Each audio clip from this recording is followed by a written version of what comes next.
I could not have written Ready Player One if I had not grown up on a steady diet of Steven Spielberg movies. It would have been a different story, or I might not have written it at all. His work is woven into the fabric of my life.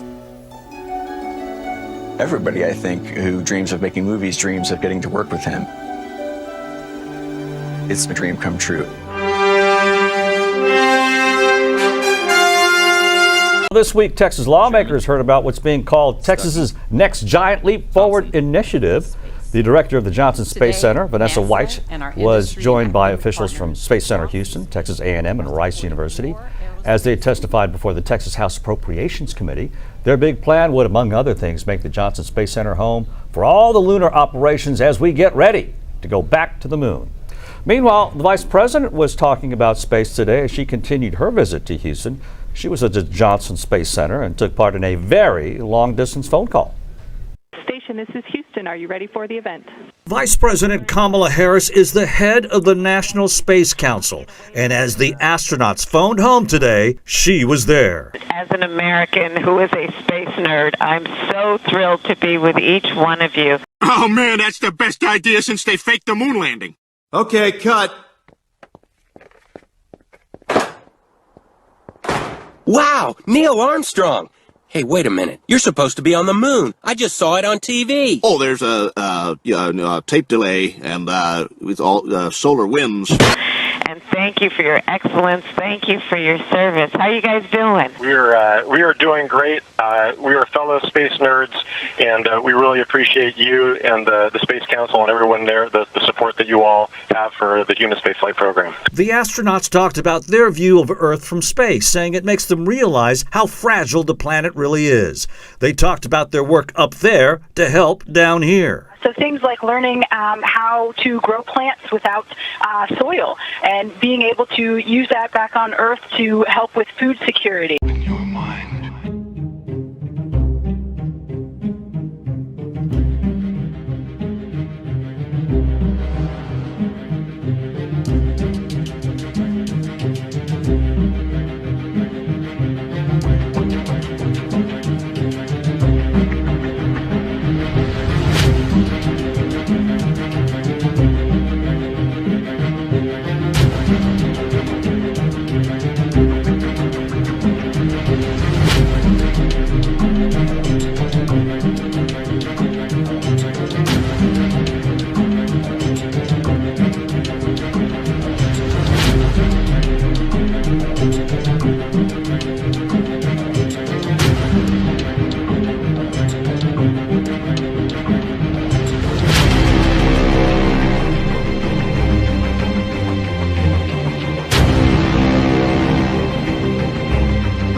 See stars from the lunar surface or on the daylight side of the moon by eye without looking through the optics.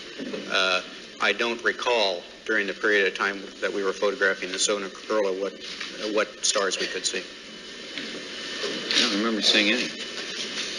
The sky is a deep black when viewed from the moon, as it is when viewed from cislunar space, the space between the Earth and the moon. The Earth is the only visible object other than the sun that can be. The biggest visual surprise was just how black the sky was. You have a brilliant sun, brighter than any sun you normally would see, even here in New Mexico. You have these extraordinarily high mountains. We were in a valley deeper than the Grand Canyon. But then you have this black sky, a sky blacker than black, as the old Vidicon expression used to be. When you're in space and you're looking into deep space and you're on the sun side of the orbit, the sunlight washes out all the starlight, so you can't see any stars, just like here on Earth. But then when you look out into deep space away from the sun, it's the darkest black you can imagine.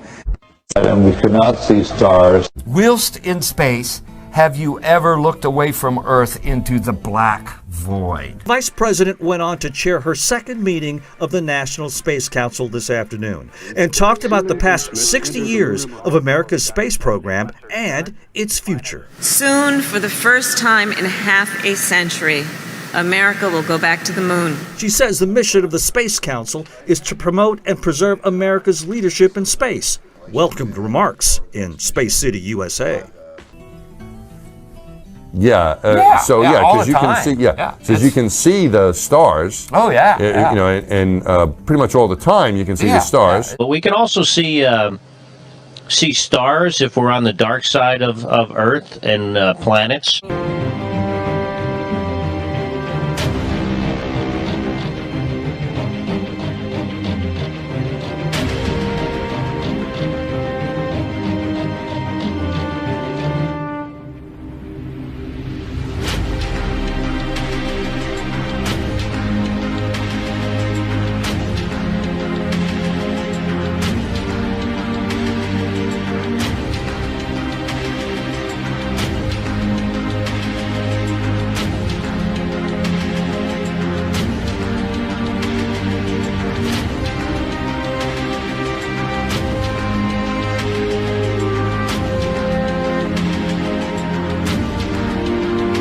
If you're there in the daytime of the moon, you see a full night sky of stars, even with the sun in the sky as well. There really are billions and billions of stars, and you can see them. In fact, they're so numerous, it's very difficult to pick out the constellations you and I see here on the ground. And I live in Colorado, and you get up on a clear night in Colorado up in the mountains where there's no light, and you can see all these stars. Well, multiply that by 1,000. That's what it's like in space. And then when you're outside doing a spacewalk, and you have that one or two opportunities where you can let your eyes adjust, you can start to notice that some of the stars have colors we don't see here on the ground. You know, there are a lot of lights out there. There are a lot of stars, and they're all fixed relative to each other. The sky, of course, was black. The sky is almost white with the light of the universe, with the uncountable number of stars. I just want to drink some pop and smoke some weed.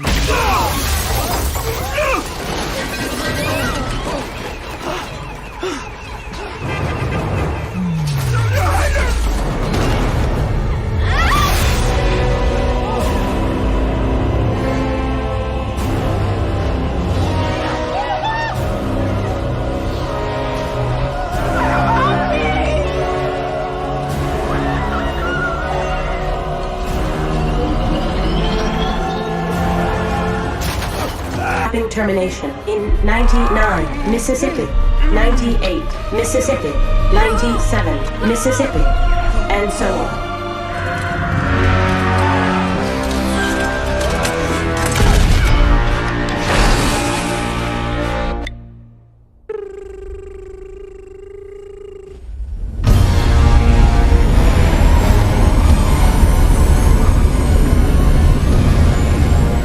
Attention, everyone. This is President Business. Hello, hi, welcome to Taco Tuesday. Don't worry about this big black monolith thing that's blocking out the sun. What you need to worry about is this question that I'm about to ask you. Who wants a taco? Yeah, I know. Tacos, we're going crazy. All right, everyone, act normal. Perfect. Now, everybody say freeze! So I guess running around and screaming is normal. Micromanager! Commence micromanagement! Commencing micromanagement!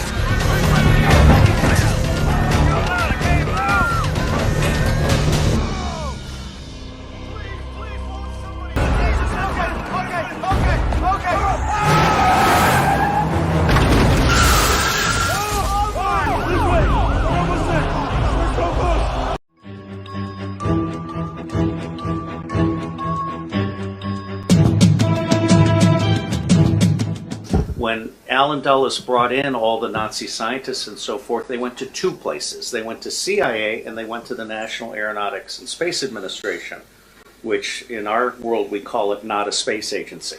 which in our world we call it not a space agency. And as Kathy O'Brien has said so clearly, that's where the bulk of the mind control has. Not so fast, Lone Star. Helmet. So, at last we meet for the first time for the last time. Before you die, there is something you should know about us, Lone Star. What? I am your father's brother's nephew's cousin's former roommate. What's that make us? Absolutely nothing, which is what you are about to become. There it is, planet Druidia. And underneath the air shield, 10,000 years of fresh air. We must get through that air shield. We will, sir. Once we kidnap the princess, we can force her father, King Roland, to give us the combination to the air shield, thereby destroying planet Druidia and saving planet Spaceball. We're never going to stop exploring the unknown in air and space. We're not going to stop innovating for the benefit of humanity and inspiring the world through discovery. 22 will go down in the history books as one of the most accomplished years all of NASA's history and missions. The golden age of space exploration. I want to welcome our newest 4-star General, Mark Naird, formerly number 2 at the Air Force. Thank you. It has always been my dream to command a service branch. Our nation's internet runs through our vulnerable space satellites. POTUS wants complete space dominance. To that end, the President is creating a new branch, Space Force, which Mark will run. What? This is the presentation of the Space Force flag. So we've worked very hard on this, and it's so important from a defensive standpoint, from an offensive standpoint, from every standpoint there is. As you know, China, Russia, perhaps others, started off a lot sooner than us. We should have started this a long time ago, but we've made up for it in spades. We have developed some of the most incredible weapons anyone's ever seen, and it's moving along very rapidly, and we have tremendous people in charge. And what I'd like to do is I'd like to just start by asking some of those folks to say a few words and the importance strategically, militarily, and even from a pure civilian standpoint, and from bringing our economy back, everything. It's going to help so much, all made right here in the USA. Everybody got that? Spaceballs, the movie. Princess Vespa spaceship within range, sir. Good.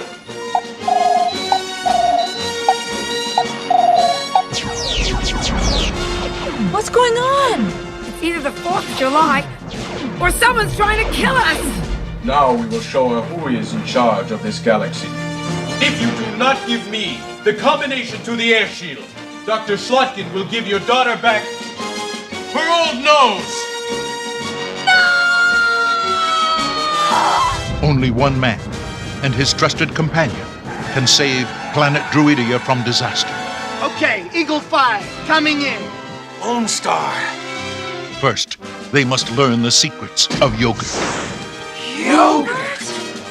I am the keeper of a greater magic. The Force? No, the Schwartz. Avoid capture on a distant planet. Tell them to comb the desert, you hear me? Comb the desert! Found anything yet? We ain't found. Battle the entire Spaceball army. My hair! He shoved my hair!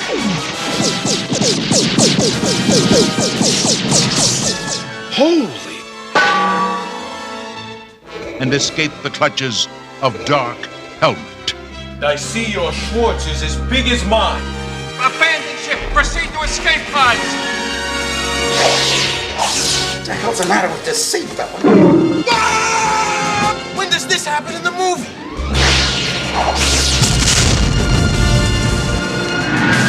Give me ball! Spaceballs, the movie. you're not making faces at me under that thing. And may the Schwartz be with you. Now, before I let you go, I want to ask you about Kamala Harris, the Vice President. Today, she was mocked for this speech about space. Space is exciting. It spurs our imaginations, and it forces us to ask big questions. Space, it affects us all, and it connects us all. Oh, gosh, I just love her speeches. They say nothing while saying, so much. If she was a decent vice president, though, we've got to say, she'd be a threat to President Biden right now. That's actually really ironic, because it's true that you've got a president who's very weak and very unpopular, and that would be sort of a gift on a platter to the vice president. But I think all indications are that come 2024, she is probably not going to be the leading candidate, as otherwise the vice president would be expected to be. Oh, well, yes. Who knows who that's going to be? There's all sorts of conjecture. We might have Hillary back. Michelle Obama's name's being floated. They don't have that much talent in the ranks. Kosher Gadda, thank you so much for joining me tonight. Community is used for years and years and years. The North Star signifies our core value, our guiding light, if you will. And the orbit around the globe signifies the space capabilities that fuel our American way of life and our American way of war. You can go ask the Chinese, who formed their space agency in 1996, why in the world they're using a hypersonic wing design from the 1950s as their official logo. Then you can ask the Japanese, the South Koreans, Taiwanese, Malaysia, Mexico, Iran, all of these countries, even Bulgaria. They all utilize the vector symbology in their space agency logos for their national space agencies. It gets even deeper. You can go look at the individual manned program patches for NASA. The Mercury program, for example, a blatant use of covert symbology. In every logo dealing with the Mercury program, you'll see what looks like a number 7 in their logo. And again, NASA's official story is that they put this number 7 there so that they could pay homage to the original 7 Mercury astronauts. Kind of forgetting the fact that only 6 Mercury astronauts actually flew into space, because number 7 never did. Deke Slayton had a heart problem, so he didn't get to go up. So there were only 6 Mercury astronauts. Yet there's a 7 in every single logo. That's in the official mission or official program insignia for Mercury, as well as the 6 individual mission patches carry this logo. Looks good. I'm going to do this for Roger. Here, Roger. Please don't put this on eBay tonight. Here, Roger. Come here, Roger. Then we're going to sign. Okay. Roger, that's for you. Thank you so much. That's for you. Thank you. Thank you very much. Thank you. Okay, so let's do it. This is great stuff.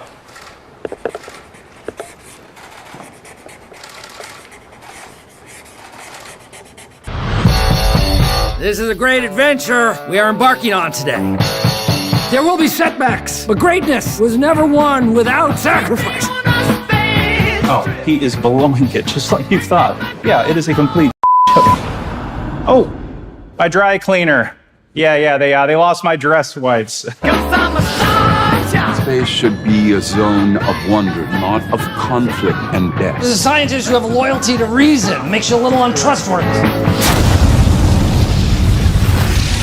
How much was that prototype? $4 million? Middle schools. Cost as much as 4 new middle schools. Fuck! Are you running? No, keep up. Your attitude seems to be, give us money and don't look while we militarize space. You are running. Keep up. Hey, Bob, what are you doing? Got suspended. Gave a teacher the finger. His blood pressure is spiking. Brad, no interruptions for 5 minutes.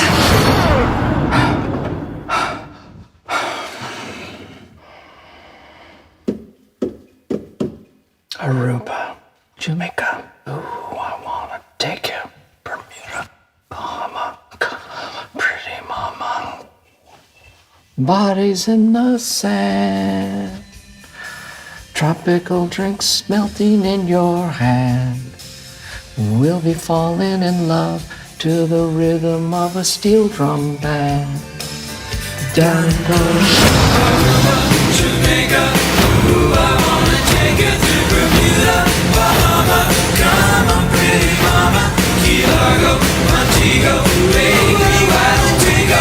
50 years ago, our country put a man on the moon. Well, guess what, kids? We're going back.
Try not to understand, because it is impossible.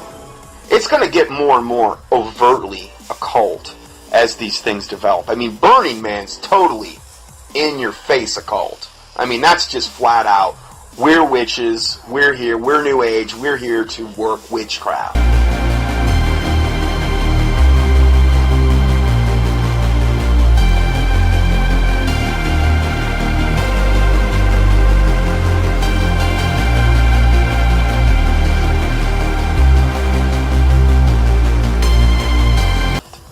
We're gathering together because there's more power.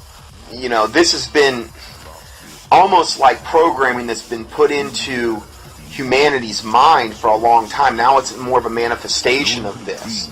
This is just so far off the scale where this world is heading.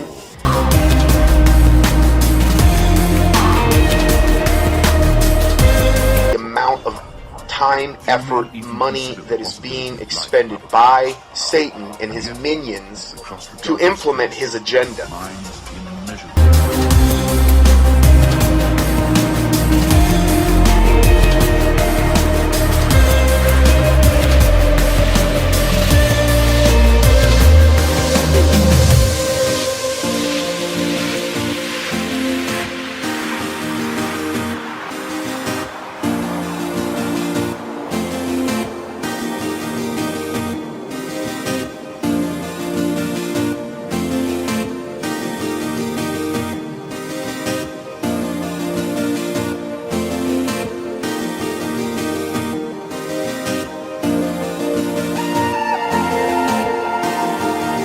A future that Ernest Cline, the writer of the book, envisioned. I was very careful with Ernie collaborating with me every step of the way to be able to find the movie narrative inside this dense forest of Ernie's profound imagination. The Oasis being the ultimate toy box with all the toys in the world, and then playing that with one of the greatest filmmakers of all time. It results in just amazing action and such a fun adventure. Ernest Cline is such a visionary, and I think has seen the future before any of us possibly could even imagine it.